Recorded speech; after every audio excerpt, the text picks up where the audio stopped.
Ready recording? Good. You want to start it? Okay. Hi everyone, we're going to get started right by now. So, welcome to DAV. Alright, so I'm Tim, and this is Siddhant, and we'll be your DAV leads this year. So to start off, we're just going to introduce ourselves a little bit here. So I'm Tim. I'm a third-year computer engineering major from San Diego, California. So actually in SoCal here, unlike seems like too many people from the Bay Area here, but it's fine. So my hobbies include, I guess, touching grass. We got biking and hiking. So a lot of PC gaming, and I've been playing a lot of VR stuff lately. And making stuff, so like 3D printing and designing, whatever. I'm also a cat enjoyer. Yeah, that's me. All right, my name is Siddhant. I am one of the too many people from the Bay Area. I really like being outside. I was a Boy Scout, so I really like biking, hiking. I love anything on the water, whether that's small boat sailing, kayaking, rowing, anything like that. If you're also one of the too many people from the Bay Area, I recommend Redwood Regional. Great place to hike, very shady. Redwoods are great. I have some of my favorite foods there. Notably, I really like noodle soups in general. Thai food's fantastic, but for some reason I can't eat any Thai food with coconut in it. It just doesn't work for me. And then my fun fact is I used to be a lefty. There's a language barrier when I first immigrated that forced me to convert, but now I'm right-handed with terrible handwriting. An excuse. And that's my Shiba Inu Gatsby. So, all right.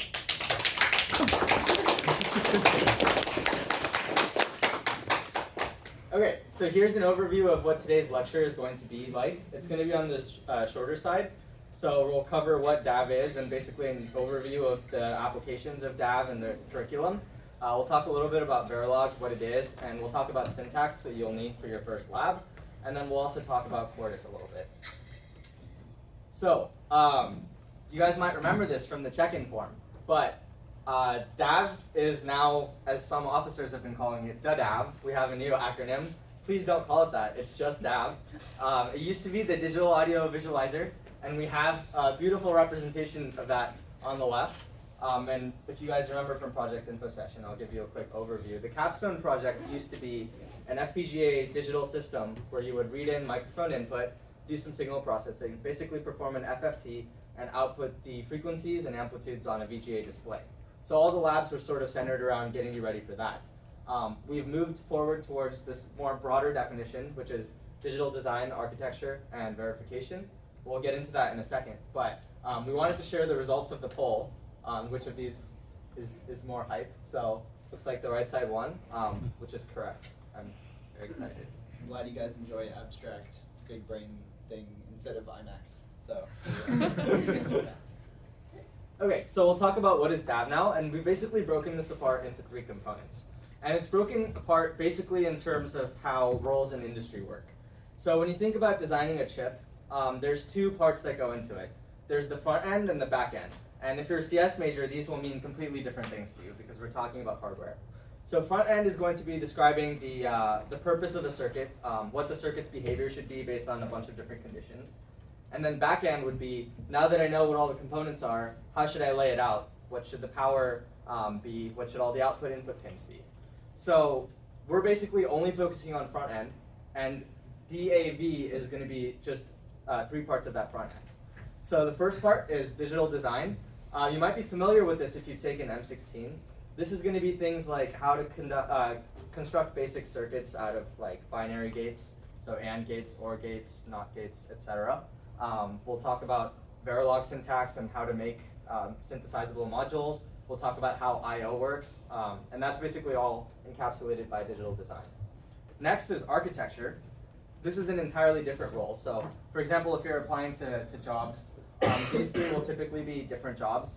You don't really have engineers that do all 3 of them.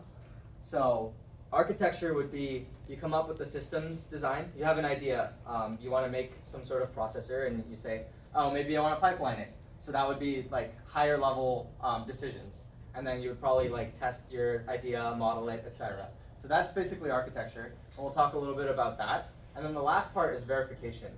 This is probably the most common in industry. most intern roles in the digital design role are going to be verification, and that's basically test benching, making sure that a module or a part of the processor works exactly as you want it to, and debugging, time analysis, all of that. Okay, so after a little bit of talk about what DAV is, here's a little bit about what the end goal actually is. So the final project at the capstone, instead of being this digital audio visualizer, is now more of a choose your own adventure. We're going to have two different tracks, one of which is the original digital audio visualizer, if you want to go into exactly how FFTs work and work on some signal processing and build a device that looks really cool and is great to have. Or you can design kind of your own thing. For us, we've decided to narrow this track down into just games in general. Because if we gave you guys whatever you wanted to do, it could be really, really large, big ideas. So instead of just having a track filled out for you, this game track is more like, what game do you want to make and how do you want to implement it, rather than here's what you have to implement and it's really tough, right? So there's two different ways to do that. But at the end of the day, we're basically utilizing I/O, using serial communications and VGA screen, and you're implementing it all in Verilog. And then as for the other side, things that you're going to get out of this that are going to be interesting for your resume, at least, and good skills to have. You're going to have like an understanding of HDLs, hardware description languages. We'll talk a little bit about that in a sec. Design principles. We're going to learn about how to use Intel's Cordis and Questa Sim to write anything digital design. You're going to get a good knowledge of how FPGAs themselves work and what they are. It's not just a four-letter acronym. And just general computer architecture topics as well. Yeah, so also to add on to that, since part of the reason that we're shifting to this curriculum is to be a little bit more like industry and research focused, we are working with Intel, and one of our ideas is towards the end of the year, they've supplied us with a few different boards to use during the project, and they want to see student projects. So you'll more likely than not have an opportunity to present your final project and talk about your idea and your decisions to engineers at Intel and get feedback. In addition to that, we do have labs with checkoffs, and those checkoff questions we'll try to make as close as possible to actual interview questions in this year. Okay, so here's a little bit of a rough timeline on what the project actually looks like. In the fall, we're going to start with the basics. We're going to do intro to FPGAs, what they are, how they work. We're going to talk about combinational and sequential logic. Hopefully you already know a little bit about that, but we're going to do some review anyways. As well as we're going to talk about serial communication, how the protocol, specifically I2C, works completely. You'll be implementing a hardware driver for that, so you're going to know it in and out. And then in the winter, we're going to talk a little bit more about more things that you can do with FPGAs, like what people actually do in industry, like using IPs, which means like intellectual property that someone else makes and you end up using, and you have to pay money for it. And then we're also going to talk a bit about, as a more abstract look, we're going to talk about systems design, what makes a good logic system, right? We're going to talk a bit about that, as well as introducing you guys to the FFT, how it works, how to implement it, as well as the VGA screen that we have that you guys are going to all use in your projects. And then in the spring, it's going to be a little more loose. We're going to have design reviews and all sorts of workshops for you guys to pick and choose what sort of topics you'd like to learn about or implement inside your project. As well as we're going to have an industry lecture. We're going to have someone from either Intel or a faculty member here talk about what actually goes on in industry concerning FPGAs. And then at the very, very end of the year, we're going to have our arcade showcase / davioki, where you'll have a chance to both show some Intel reps your project, as well as sing your heart out and watch all the digital audio visualizers dance to the beat. So that's about it. Do we have any questions before I go on here? Nope. Just general questions about administration. I know some people asked about picking tracks and all that. That's something that'll happen in winter, so we're not really focused about that. So for now, we're just going to do introduction, what is FPGA, how does it work, and the basics. Okay, so show of hands. How many people have written anything in Verilog before? I'm just curious. Okay, that's fine. Most M16 classes don't teach it. There's a course called 152A, CS 152A, ECE 116L. Notoriously one of the more disliked courses. It's entirely in Verilog, and it's incredibly poorly taught. So hopefully, that's the bar. It's a pretty low bar, but we're going to try to exceed it a good bit here. So if you haven't taken that class yet, it should be a breeze once you've done DAV.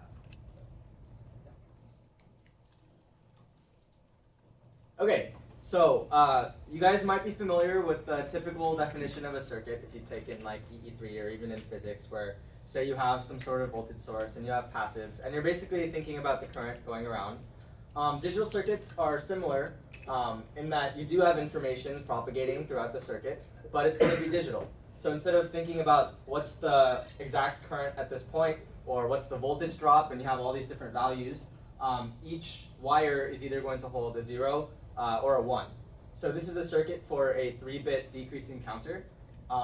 That's the counter like display up there, or actually it's right here. And basically you'll notice that this is always running. That's why it's active right now. It's looping. And it doesn't work like a processor, where if you turn on a processor and you give it a program to run, it just steps through those instructions that you give it one by one. This is just something that's always doing something to whatever inputs are in it at the moment. So that's hopefully a decent visualization of that concept. Any questions about this? So we don't have to know exactly what's going on here, but just the concept of it being a digital circuit. No? Okay. So if you have a larger design, it can get a little bit complicated to design digital circuits by hand or using Logisim, even though sometimes they make you do that in class anyways. So here's the example of a circuit that, quite frankly, I don't even know what it does. But it's very complicated, very hard to debug or even trace. And so we're going to be talking about designing digital circuits in a different way, not just looking at the individual gate level, like that would be a gate, for example. So we're not going to do this. Instead, we have a better solution, which is Verilog. So Verilog is a hardware descriptive language. And what that means is we're describing hardware, very simply. But the great thing is, instead of talking about what logic gates do I need to basically meet my goal to get the outputs to do something based on the inputs, in Verilog, we're just writing, we have our inputs, we have an outputs. How do we write the outputs as a function of the inputs? Is it a sum? Is it a product? Is it just the same? Is it all the bits are flipped? And so you get to describe circuits like the previous slide much, much simpler in Verilog, because we're abstracting away all of the physical gates. And then like I mentioned earlier, basically your circuit's always running, even though you've written code. Your code isn't actually executing, right? It doesn't get compiled into assembly like if you had a programming language. So for example, when you write C, it gets compiled down to assembly, which gets compiled to machine code, and then your processor basically goes instruction by instruction and does exactly what it says. So it'll move a value here, do an operation. We're not doing that. We're just basically designing a processor. So any questions on the difference here? No? Okay. So why do we need HDLs? We kind of talked about this in the previous slide, but it makes designing a digital circuit at a large scale much, much easier. One, that's because it takes you a lot less time. It's a lot easier to trace code than looking at graphical visualization of a bunch of wires. It's also a lot easier to test. You can actually write tests in Verilog, similar to in C. So you can have assert statements, and you can drive your modules and basically test your circuit in code instead of doing a bunch of manual tests with the circuit. So the software that we use is called Quartus Prime. It's provided by Intel, and it basically is an IDE where we write our Verilog, and then it will synthesize the Verilog into the gates that would be in that crazy, messy diagram. So the conversion between your code and the gates just happens through a computer. That's why we really like hardware descriptive languages. Down here we have sort of a flow for why we would need to make a descriptive, or need to describe a circuit. So let's say your goal is to design a processor of some sort, or like, I've used this analogy, some people asked me when we were tabling, what exactly is the purpose of an FPGA? So I want you to imagine that, say, you're a company that makes microwaves. And you have a very specific task, and that's the processor. When you push the buttons, it determines, does it display the time? Does it start the power? What level should the power be? There's some sort of processor in there. Now you could just buy like an Intel CPU and make a microwave using that. That would be very, very expensive, right? We're talking like 50, 60 plus bucks per microwave for just the processor. You just want something that does a very simple task very easily. So you could describe that circuit very simply. If the input is this, the output is this. If the user presses start, whatever timer is there should start decrementing, the power turns on. So we would describe that in Verilog. And then you would use Questa, which is the other software that we'll have you guys install for Lab 1, to simulate it. Does it work in software? The FPGA is basically going to be like a piece of Play-Doh. And you upload your hardware descriptive language code onto that Play-Doh, and it reassembles itself to basically simulate that processor that you designed. So that's the application for an FPGA. You don't actually have to build the physical circuit. You don't have to design and send it and then pay millions of dollars for it to be fabricated. You can just simply compile it onto the FPGA, and it'll do what you asked it to, and you can test it that way. So once you do that, then there's the back end, the IC layout. This is like 115C transistory stuff. We don't get into that. And then you can design an ASIC, which is an application-specific integrated chip. It's just a very, very specific processor. And that is also an ASIC, but a different ASIC. Also, sometimes you don't want to design a chip, you just want to use an FPGA. That's fine too. They're really cool. There's applications for just parallelizing or making accelerators that are really fun, but we're not going to get into that right now. Okay, so now that we've talked about that, we're going to get a little bit into Verilog syntax here. And as it seems, this is going to be the first time you guys have seen any Verilog whatsoever, so hopefully it makes sense. As always, raise your hand or let me know if you have any questions about anything that goes on the screen. We're not going through too much today, so it should be pretty easy. Yeah. Sorry, I just had a question from the previous slide. Yeah. What's the difference between synthesization and simulation? Sure. So simulation would be you have something like model sim, and you have the circuit that you described. And in model sim, you can basically write a script. Say, feed in this input, and I want to see what the outputs look like. So it'll basically show a graph of waveforms, and you can basically visualize whether or not, or what your circuit is doing. Synthesis is actually basically compilation. So Quartus would take your code and then convert it to different gates, and eventually create something like a bit stream to go on the FPGA. So you would synthesize it when you want to convert it into the actual like physical hardware. When you simulate it, you're just basically testing it with like a script. So is it better to, if you're testing something, you want to simulate it first, and then once you know everything's good, then you Yeah, typically, because it's going to be a lot easier to find errors in simulation. Yeah, one thing that happens a lot if you don't simulate after trying to write some code is that you'll find out that you upload it straight to your FPGA and suddenly it's doing literally nothing. Who knows why? It's just not doing anything that it was a second ago. So that's what simulation would help us with. We can see, oh, the reset is flipped. No wonder it doesn't do anything, and stuff like that. And that's really easy to see in simulation rather than just on the hardware. Yeah. And as an aside, there's kind of two ways to do simulation. One is just if you've programmed in a typical program language, it's like asserts, or you add messages, like if the output is this message, or you output correct to the terminal. That's what you'll do in Lab 1. We'll get into more simulation stuff after Lecture 2. Yeah, so on to the syntax. Okay, so we're going to start by learning by doing. It's the best way that I like to learn any new language. So what we're going to do is we're going to implement a super simple half-adder circuit in Verilog. So that's basically what it looks like. You have your XOR gate and your AND gate, and that's pretty much it. And it has a couple inputs and a couple outputs. So let's take a look at some Verilog. So one thing to note here, in Verilog, like sub-circuits, like you have, you have two portions of circuits and you want to split one into the other, they're basically called modules. These are kind of like classes, you can reuse them, and they're super easy. And they just have inputs, outputs, and they do whatever you tell them to. Yeah, like presumably you'd put logic in them. But yeah, each module will get its own file. So, and the file is going to be named the same thing as the module is. So this would be halfadder.sv, SV for system Verilog, or .v for Verilog. We'll talk about that later. Anyways, what we have here, we have the module keyword, our name. A and B are our inputs, and sum and C are our outputs. You'll see here in a second how we differentiate the two. We have a semicolon. Verilog has a decent amount of semicolons. You don't always need them, but in some instances you do. And then we have the end module keyword here, like that doesn't have a semicolon for some reason. It's, yeah. Okay.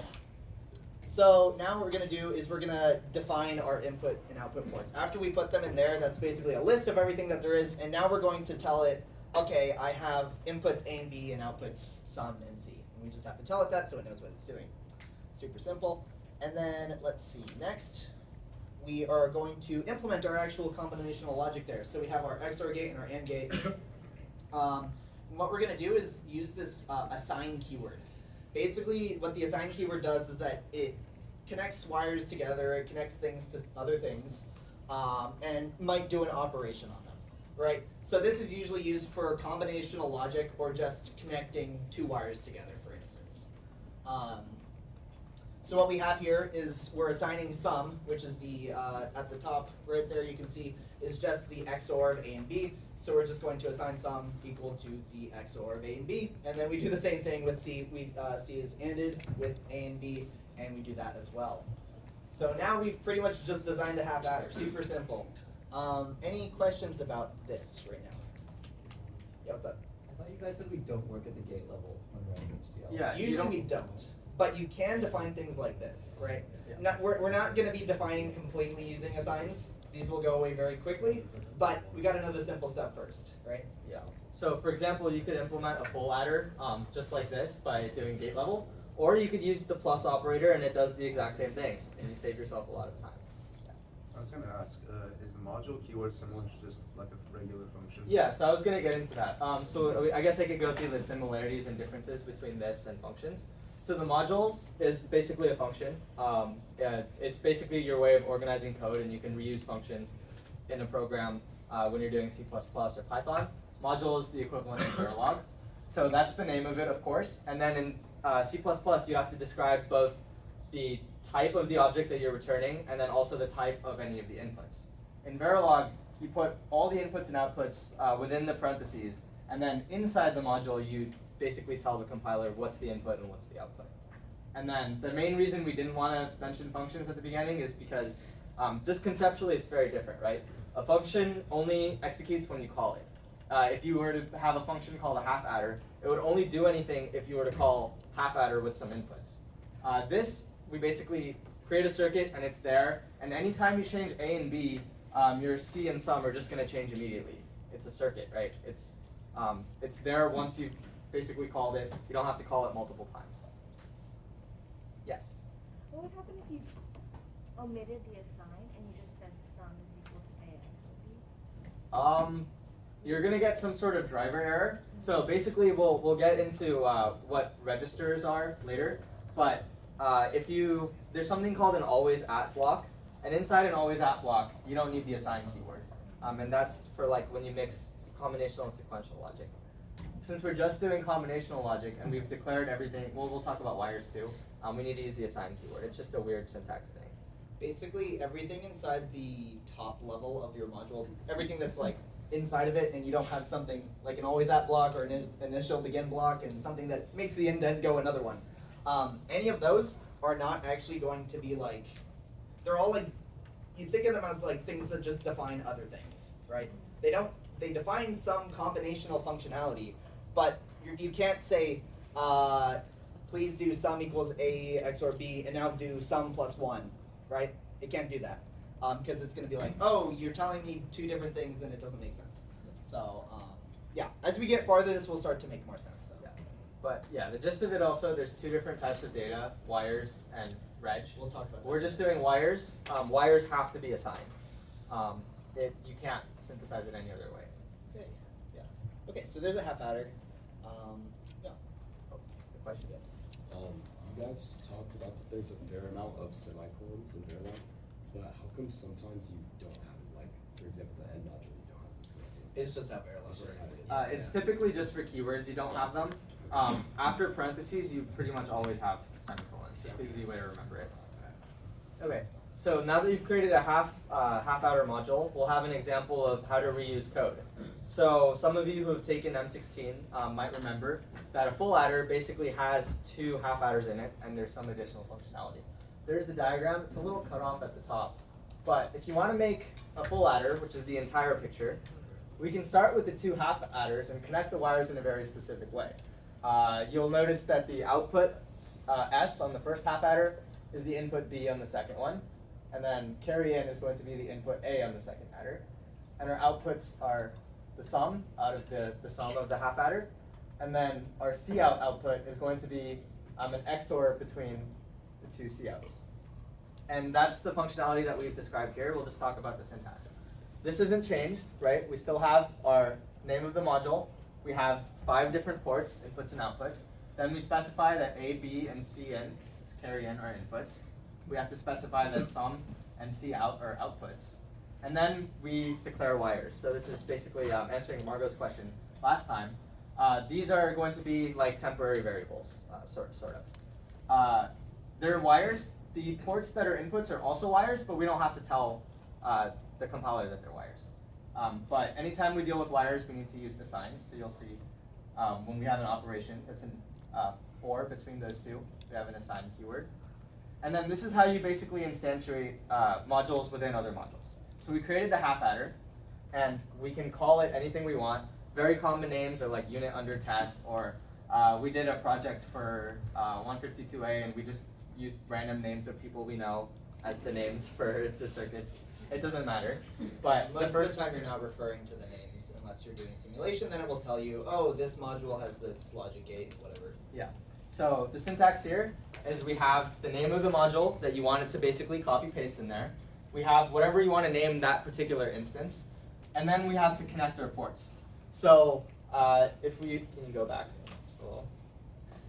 So you'll notice that the order of the ports is A, B, sum, and C. Those are just ports on the module. We go forward. We have to tell it what to connect into A, B, sum, and C. And they're going to be in the same order. So we have an input A into full adder, and we're basically just connecting that input as the input A into the first half adder.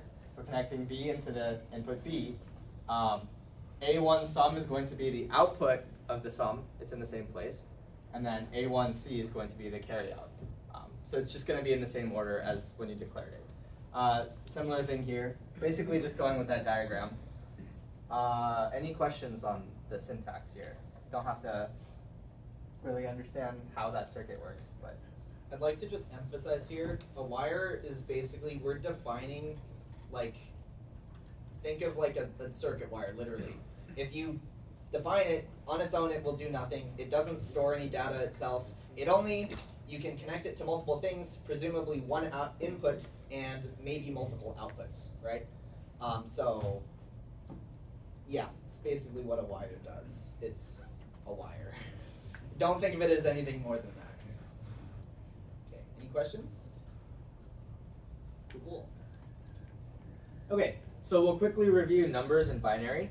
We talked about how to do, a half adder and a full adder, but we want to abstract that away. And you might be wondering, if we're just dealing with wires and bits, how do we actually represent numbers? There's 2 ways to do it. There's unsigned and signed.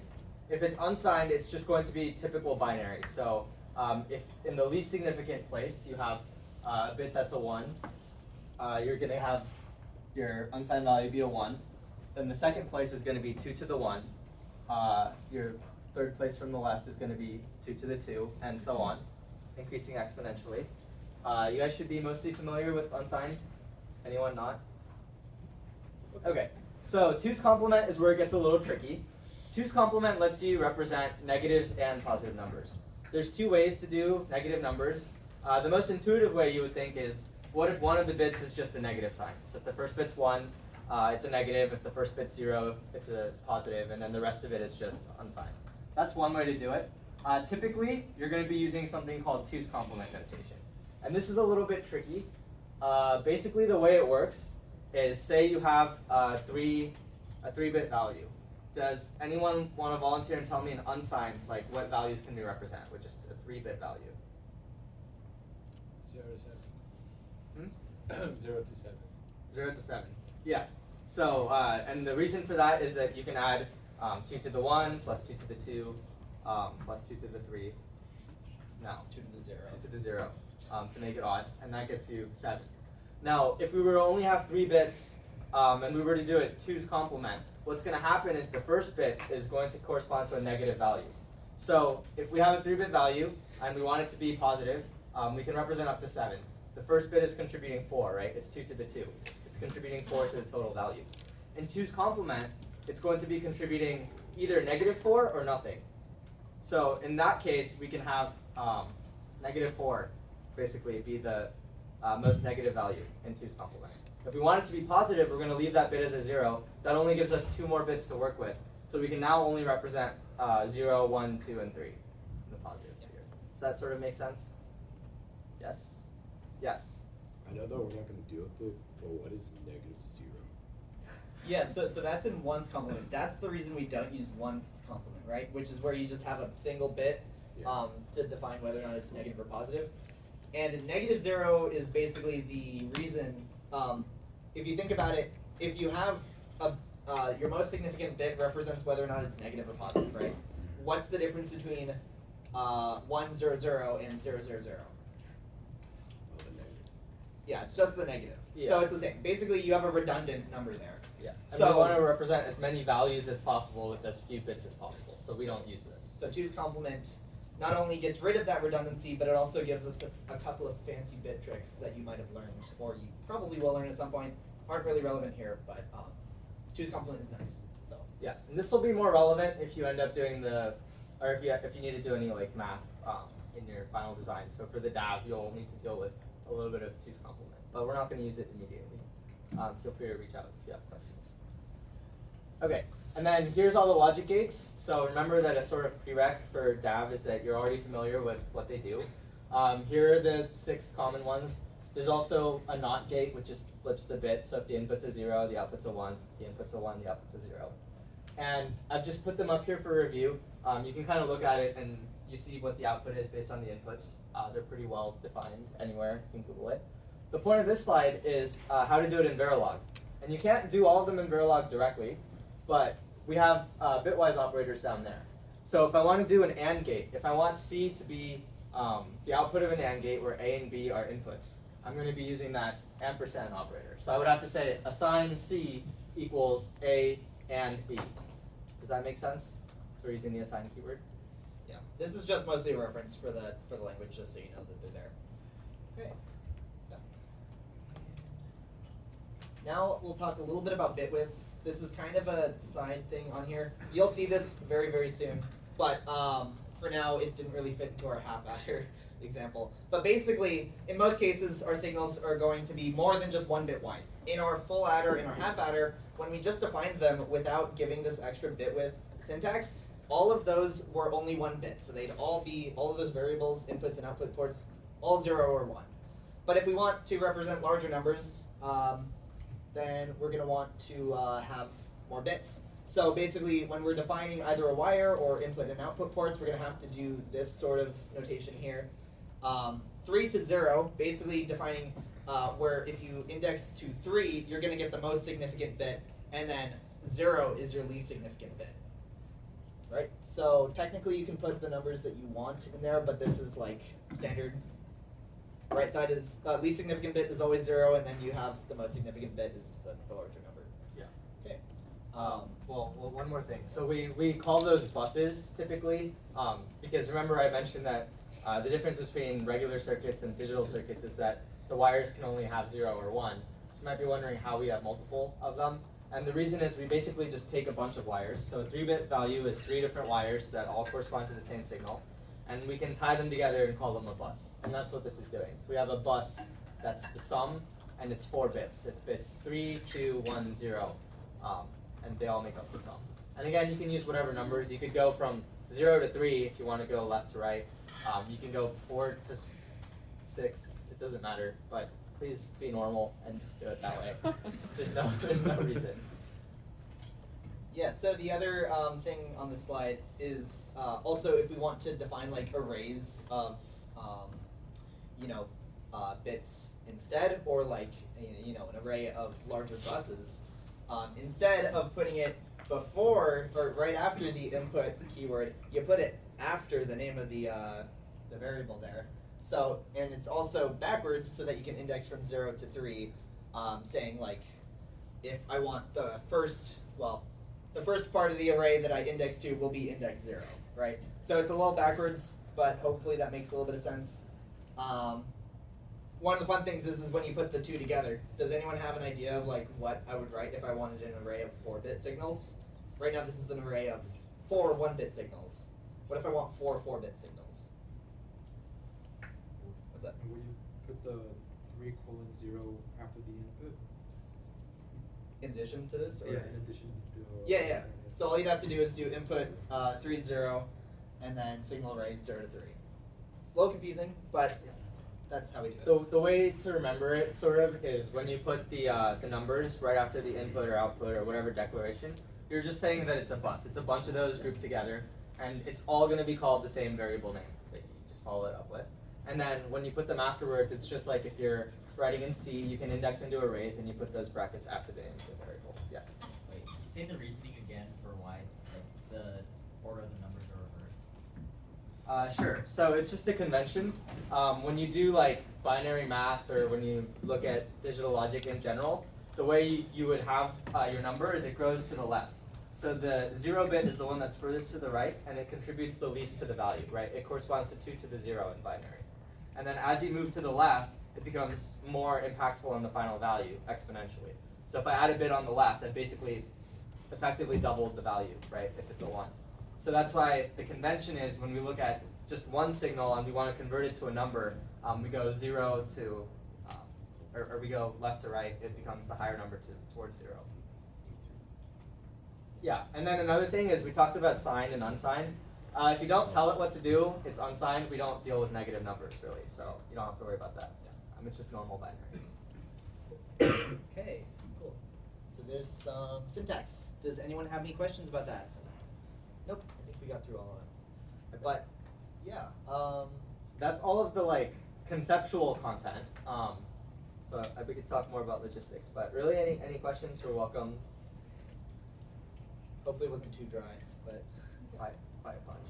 So you mentioned like NOR and NAND for the like Verilog syntax. At least I'm pretty sure like these you can represent, but how exactly would you write that? Like would you put the not symbol before and then you would just put like the and or after? yeah, so if you wanted to do a NOR, you could just do not parentheses A or B. There you go. Okay, Okay. All right, great. Now we're done with lecture. Now it's time for logistics. Fun. Everyone loves them. Okay. So your first lab will come out tomorrow. The first part of the lab is going to be setting up your Quartus and Questa sim. You'll remember that on our check-in form, we asked you what operating system your computer has. I have some bad news for Mac users, as usual. I use a Mac, it's painful. If you have an Intel processor-based Mac, you're going to need to install Windows on Boot Camp, or you can use a software called Parallels, which is what I do. It's a paid software, but it's really nice. It's a student discount. There's also the VM option, so you can make a virtual machine.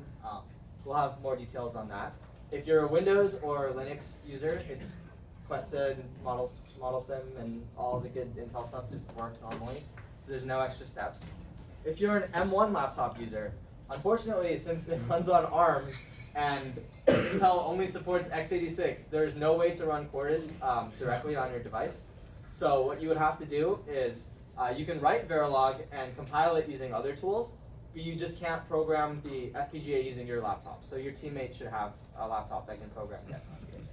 Yeah, and you're gonna have to use completely different software from what we're using here, but it should be relatively. Yeah, and then another option which we've kind of started looking at is like you can check out a laptop from the UCLA library if you have a specific requirement. We'll look more into that and give that information to you. But the rest of the lab is actually content. It's not just all installation. It's called the Decode Lab, and basically you're going to be given a text file. It's going to have binary, and if you try to convert it to ASCII and you try to read it, it's not going to make any sense, and that's because it's encoded. There are some bitwise operations done to it, and in order to be able to read it, you have to reverse those. So the lab will have a skeleton where you're basically in Verilog going to be using some of the logic gates that we talked about and decode the binary, and then the test bench will run, and if it works correctly, if your module works correctly, you'll have some human readable secret message. So that's going to be lab 1. We'll release that tomorrow. It'll be due in 2 weeks, the day of Lecture 2. the day of lecture 2. Yeah. Okay, any questions about the lab? Start on the install part early because it's a pain. Intel makes it hard. So even if you're running Windows, I'd advise that try and get that out of the way pretty early. Yeah. we have like nice big slideshows that explain very, very thoroughly step through step of what you're gonna need to do.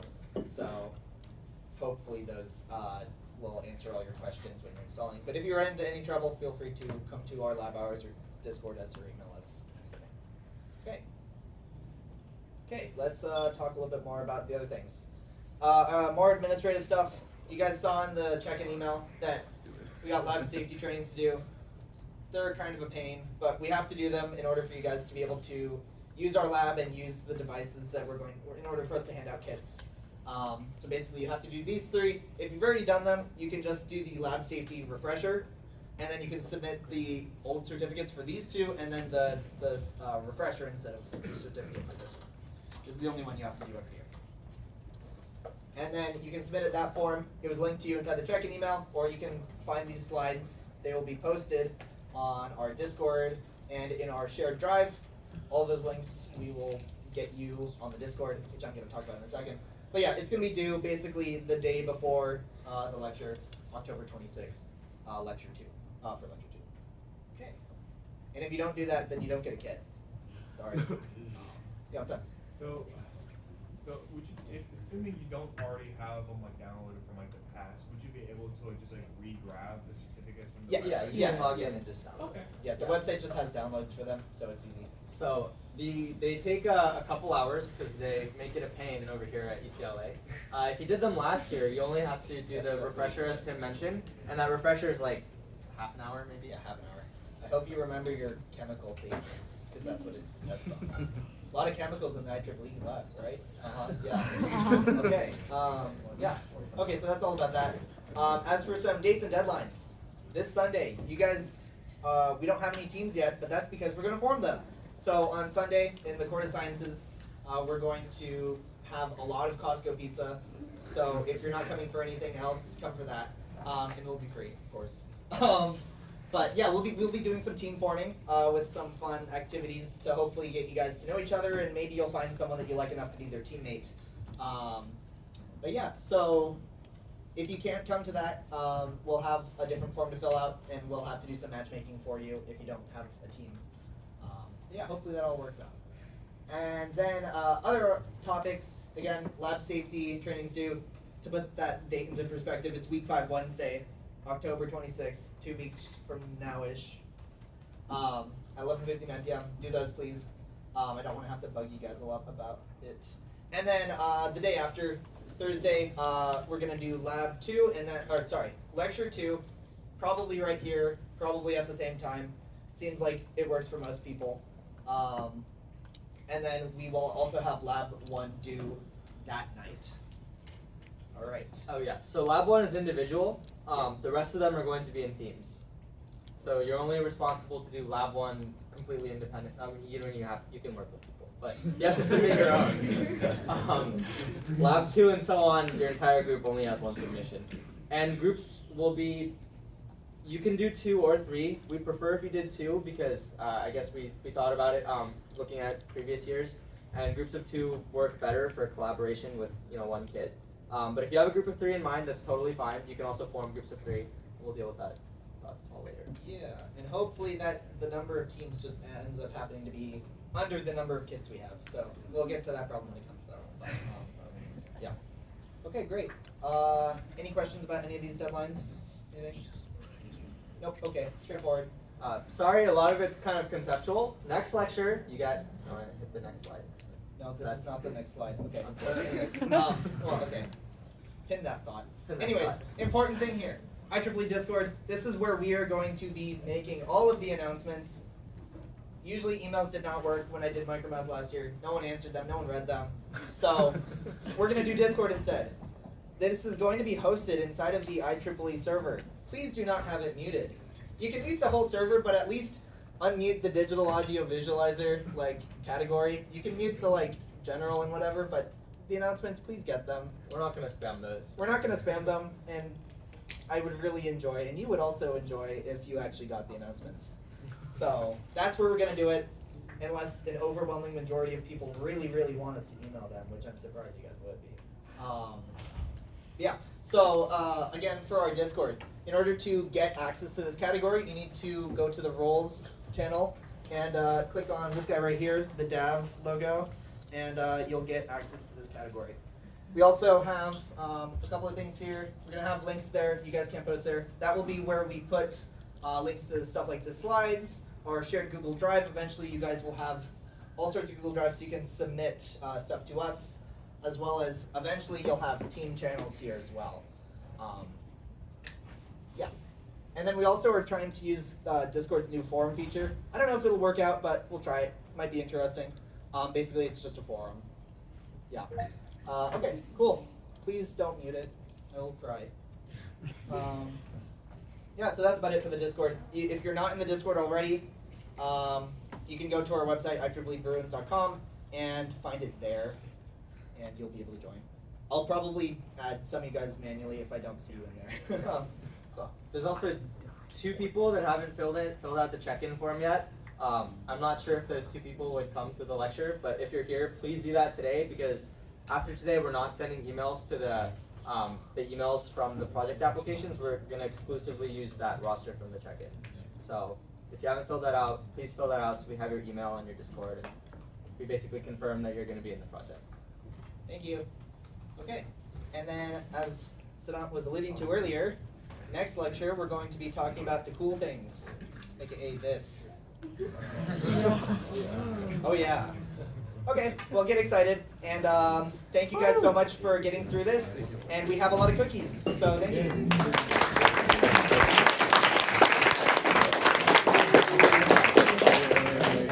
Your schedule was fucking packed.